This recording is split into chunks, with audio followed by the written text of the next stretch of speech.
Yes, yes, yes. Welcome to the G Spot. I'm your host, G Baby, and I got one of the DMV goats in here. I said it. Point guard. Big.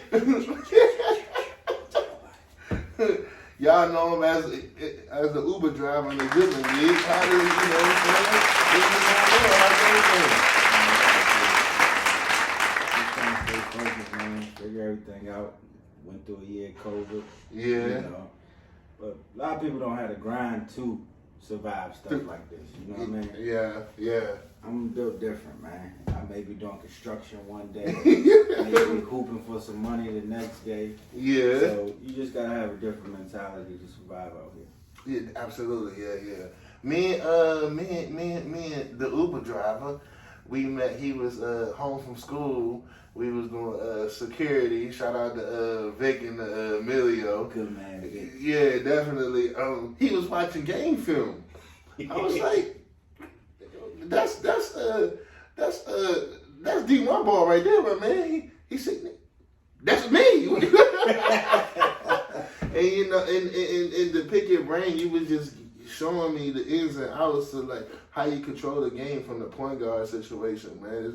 Is that something you always had? Yeah, I always had it.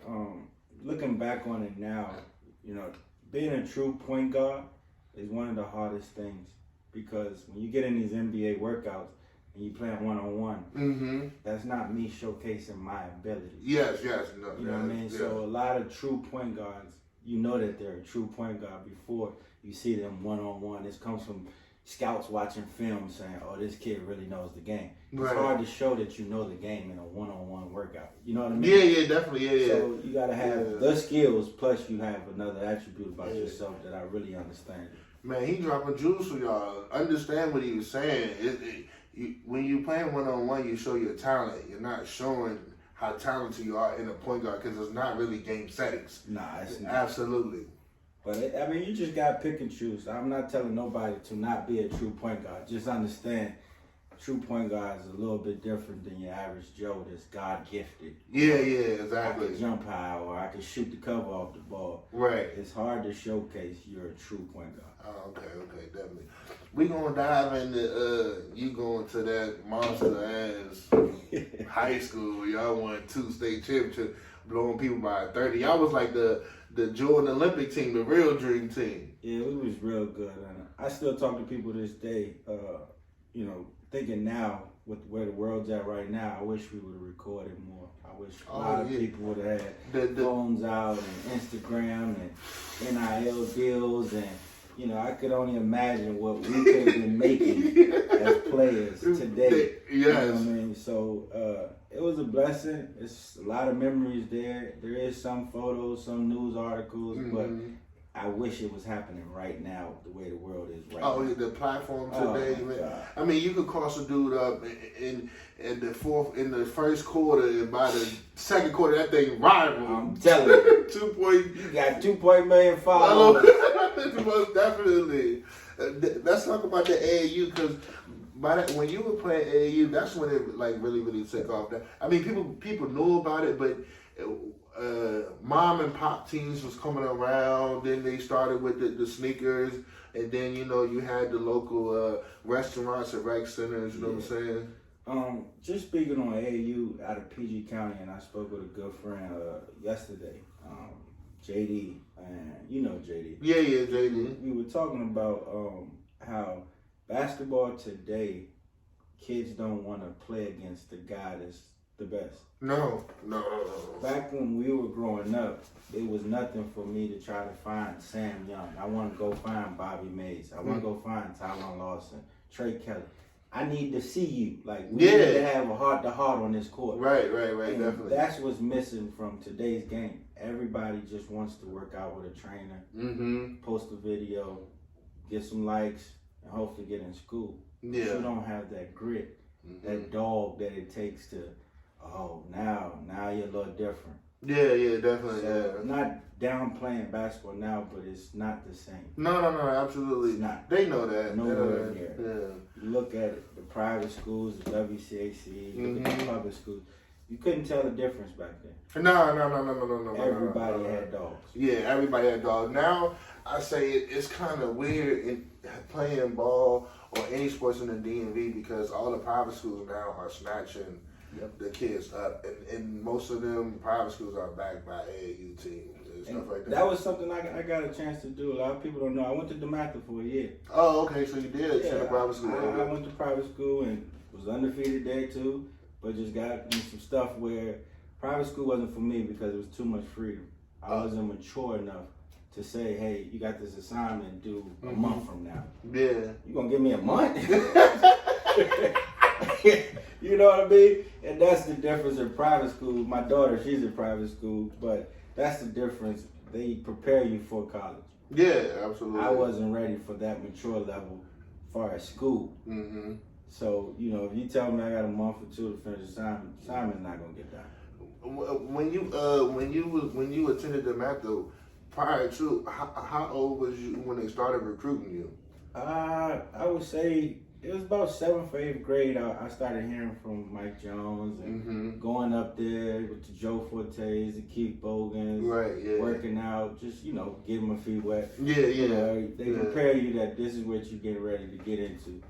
So I would say about 7th, 8th grade is when, you know, I started there. But Coach Moore at Friendly, he was looking at me when I was 5th, 6th grade. Like, man, you coming to Friendly. Oh, okay. Man, I'm not coming to Friendly. I'm bigger than that. Man. Definitely. And for some reason, rest in peace, Gerald Moore. That's where I ended up, you know, after it was all said and done. Did y'all, that high school team, did y'all knock off a couple of private school teams? We lost to O'Connor. That's the one high school game I ever lost in my life. In both sports. Football and basketball. What, nigga? I wear L on my front and back. You lost so many games. Nah, I lost one game my whole high school career, and it was a fluke for real.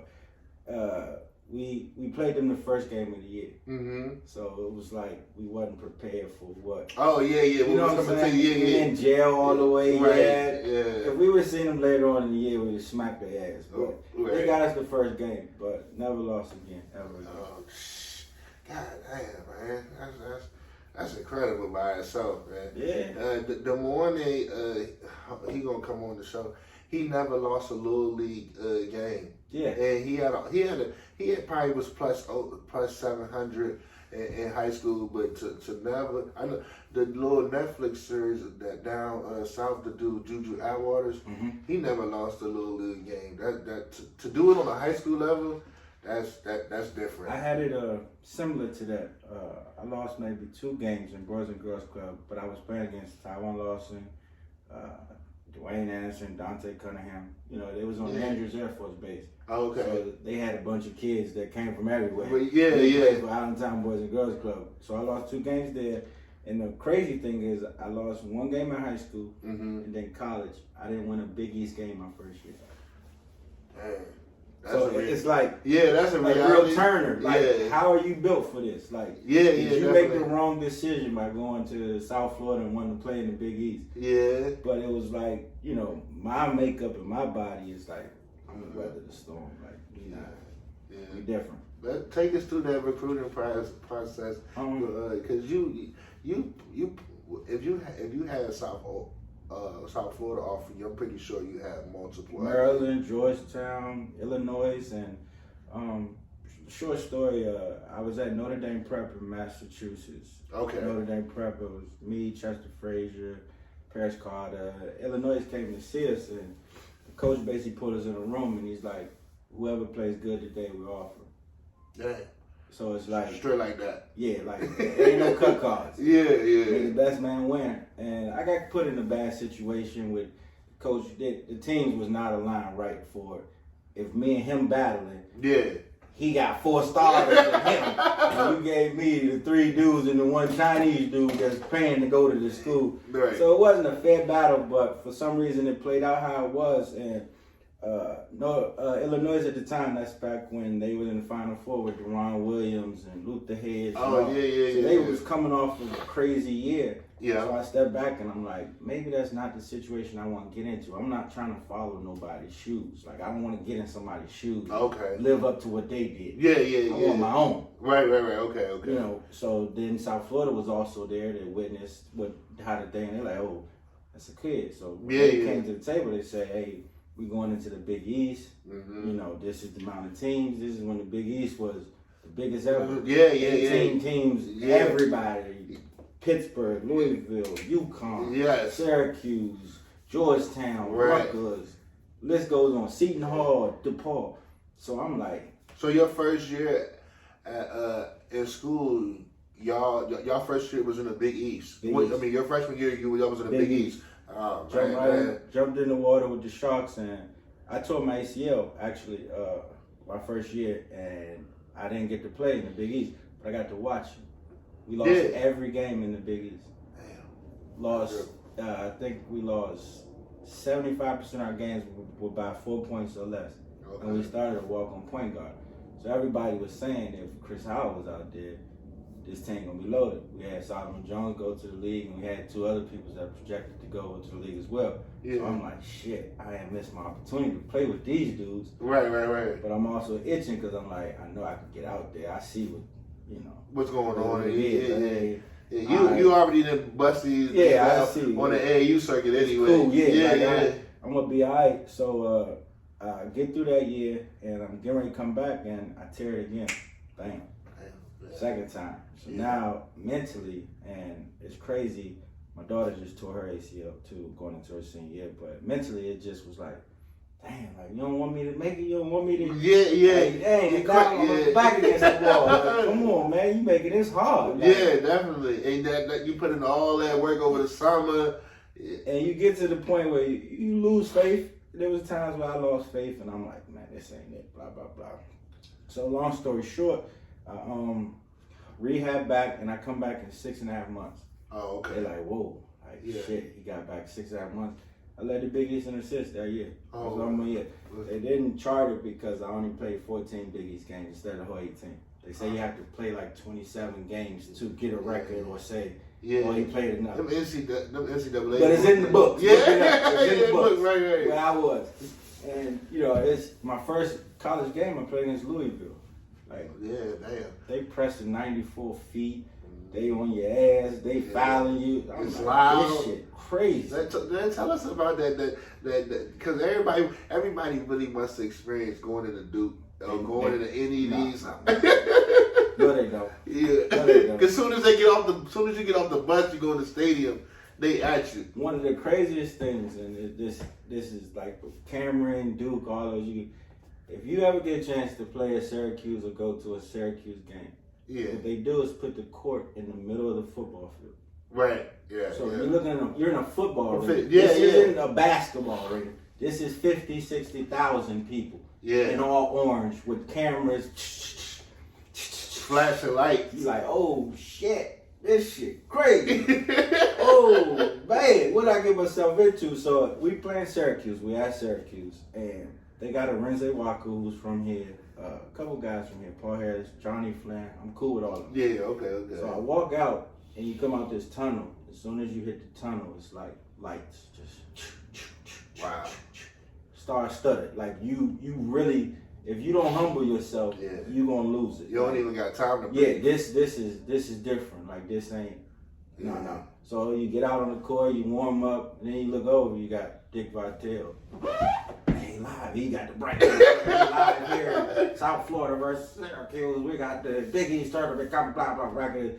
So now you like don't get star-studded.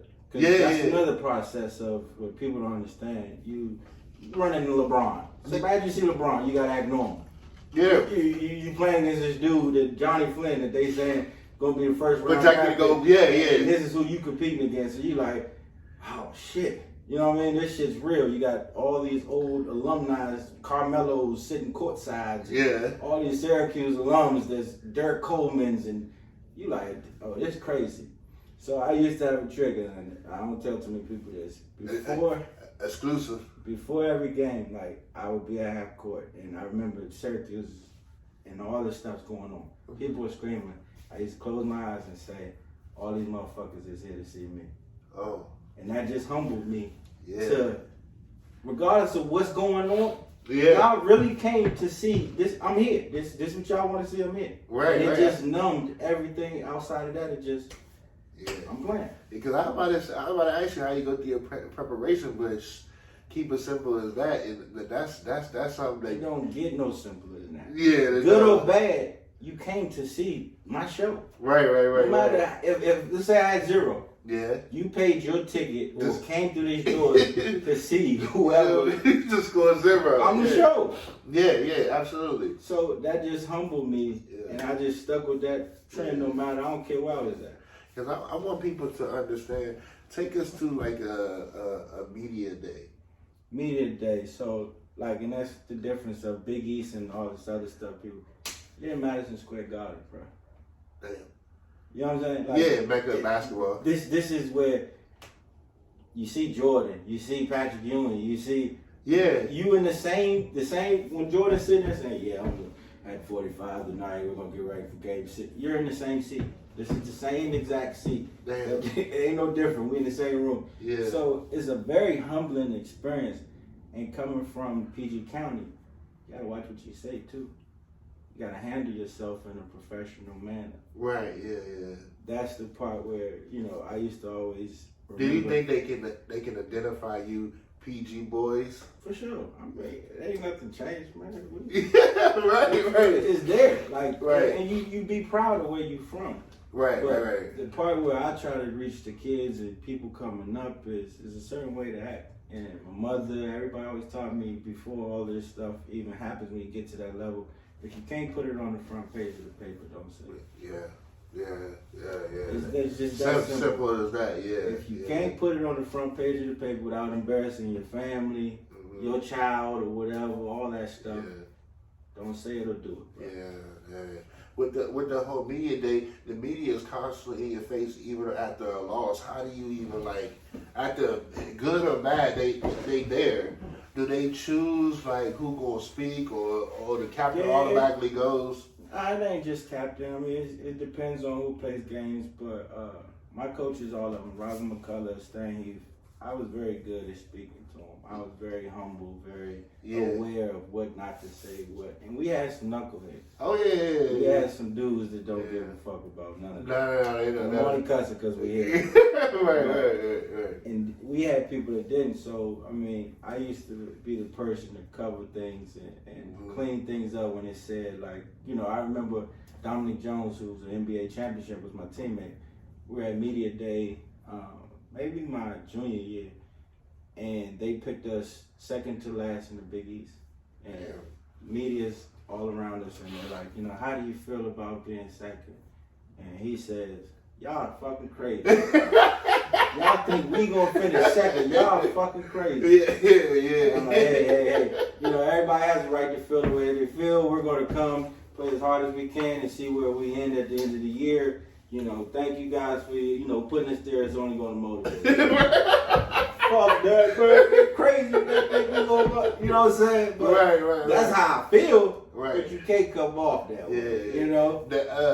They say a player can recruit a player. Do you feel? Sure. You feel like you had a lot to do with what came in? Yeah. Because I mean, people know about school, but until they know a household name.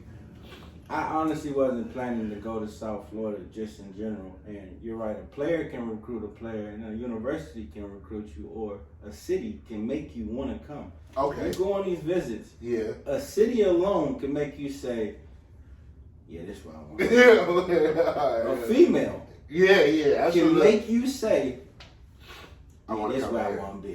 Yeah. And I'll be the first to tell you, I mean, going on visits in South Florida, I played and coached, but the one thing that really sold me was the weather. Oh, okay. 80 degrees every day. Yeah. I don't have to wear socks. Oh, yeah.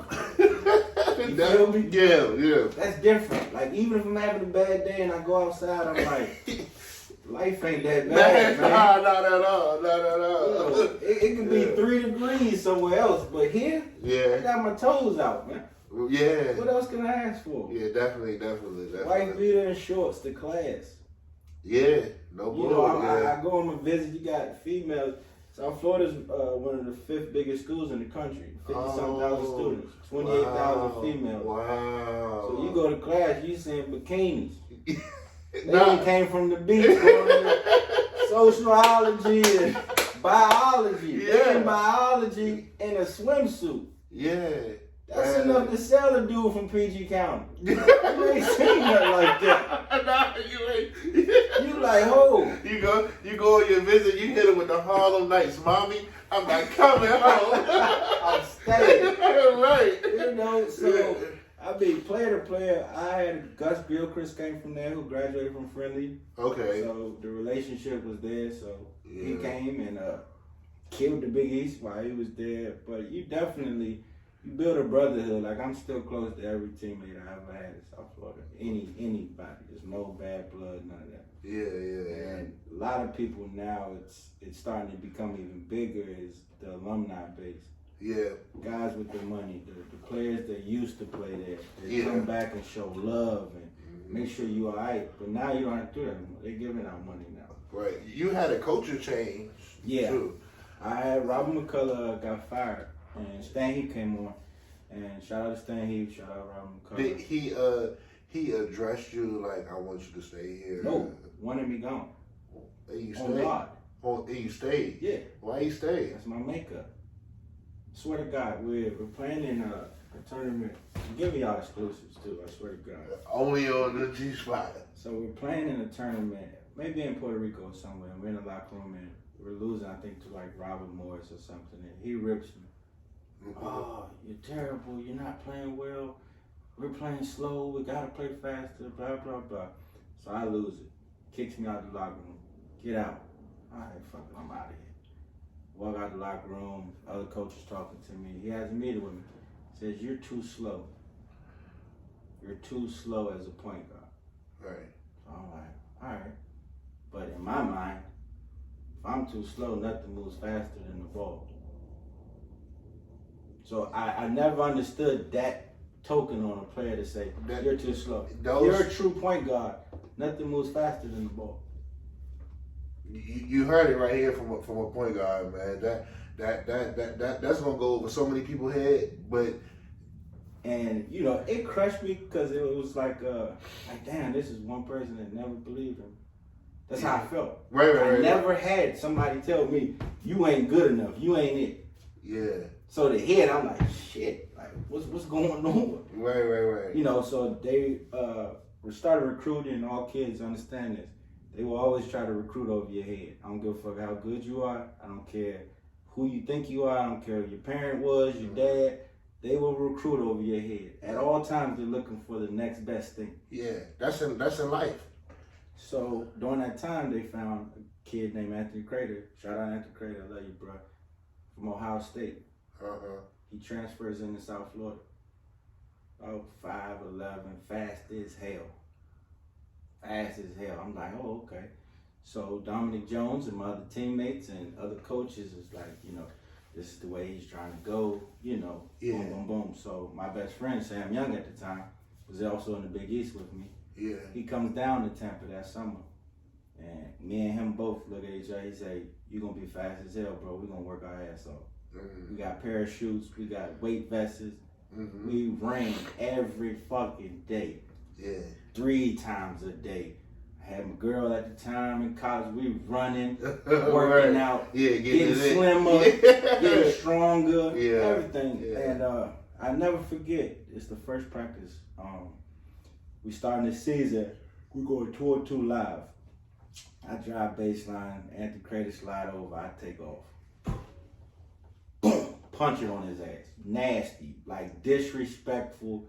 I hate your motherfucking ass. I'm gonna kill you every fucking day I see you. That type of disrespect. Right, let him teammate, but this is what it's gonna be. You gotta know you here. You here to they stay. brought you here. You know what I mean? It's like, hey, this is who you're fighting. We're gonna put you in the kennel. Well, now you're in the kennel. Yeah. So this is what it's gonna be.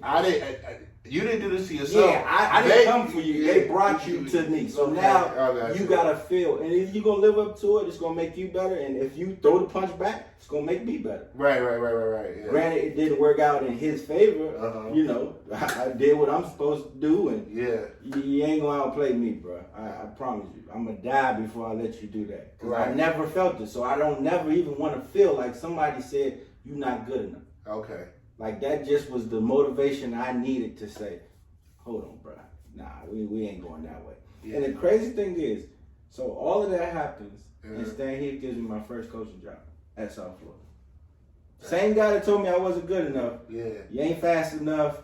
I gotta get somebody in here that's better than you. Yeah. Same person that had the same faith to say, I'm gonna give you a coaching job, bro. I love your brand. I love what you think about the game, how you know it. Yeah. Yeah. Yeah. You know, it's funny that I used to think that was like a really big, like, F you. But if you think about it, like, he seen you overcome adversity. Yep. He tested you. You passed the test. Why let something that I tested go somewhere else? You know what I'm saying? That's just. And that's what I respect. I forgot what university, UConn. Okay. UConn's entire staff is former alumni. Oh. All the coaches used to either play. Yeah, keep it in-house, yeah. I gave you blood, sweat, and tears here, bro. Who gonna love it more than me? Yeah, that makes sense, yeah. Who gonna love this spot more than me? Yeah, because you know they'll shop these coaches around. Yeah. Next up, hey, yo. He had one. Kentucky had it this year. Next year, Alabama had it. Right. You think a lot of schools are going to start? They need to. Okay. If you're smart. Yeah, absolutely. Yeah. For me, a workhorse is gonna be a workhorse. Don't get me wrong. Right. If you put me in Pittsburgh, I'm gonna go hard for you. If you're paying me to produce, I'm gonna produce in Pittsburgh.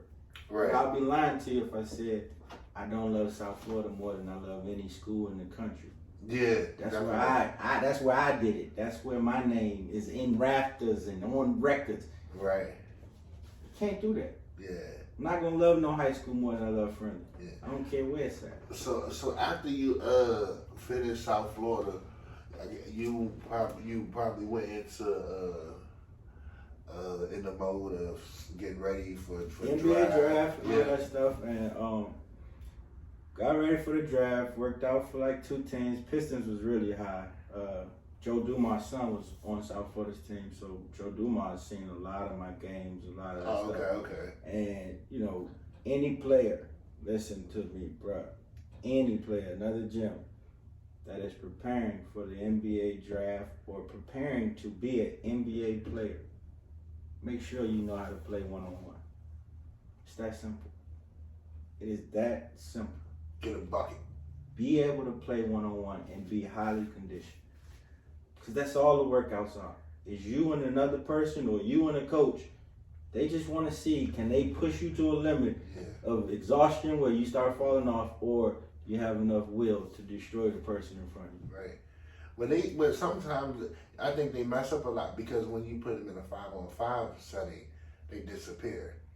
But I'm telling you, NBA workouts are based on your individual skill. Right. That's it. Yeah. Everybody wants to dribble 10 times around the cone and all that shit and all these moves. Right. They want to see what it is that you can do extremely well for them. Yeah, because I'm going to ask you that. So it is beneficial to do all these crazy workouts they got you.